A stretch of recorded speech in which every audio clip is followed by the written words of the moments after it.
to another special edition of Spooky America. This time, South Carolina, and a little story called He Married a Boo Hag.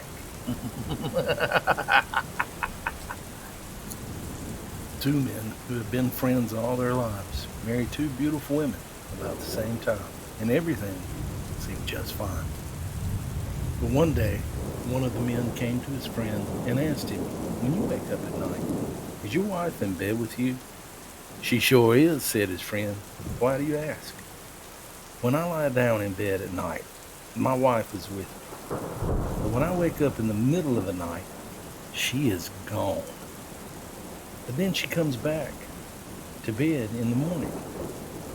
"Man," said the friend, "I think you might have married a boo hag." Now they knew this was serious. A boo hag is a kind of witch that can slip out of her skin and fly around at night and cause all kinds of trouble. A boo hag can kill a man just by sucking all the blood from his body out through his nose. They'll get on a man and ride him at night so he can't move and he can't breathe. A boo hag is not something you ever want to meet, and sure not something you ever want to be married to. So the man asked his friend, "What should he do?" "You gotta wait till she slips out of her skin in the middle of the night, and then you find that skin. Look under the stairs. That's where boo hags like to hide their skins. You take that skin and you pour salt and pepper all over it. And she won't be able to get her skin back on." And so that night, the man went to bed with his wife and pretended to sleep. Around midnight, he felt her slip out of bed beside him. He waited for her to get downstairs, and then he got out of bed, and then he quietly hid where he could see her. He saw his wife pull off all her skin and roll it up into a ball, and she hid it under the stairs. Then she flew right up the chimney, going out to cause trouble in the world. Well, that man didn't waste any time.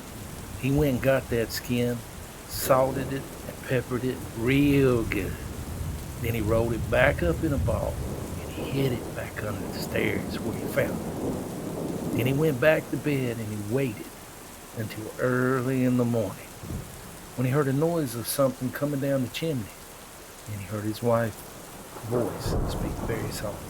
"Skin, skin, you know me. Skin, skin, this is me. Skin, skin, you know me.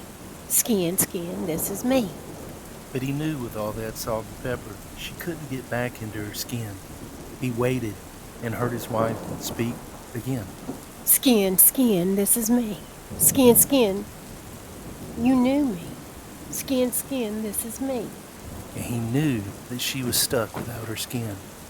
And he heard her coming up the stairs, and he pretended to be asleep.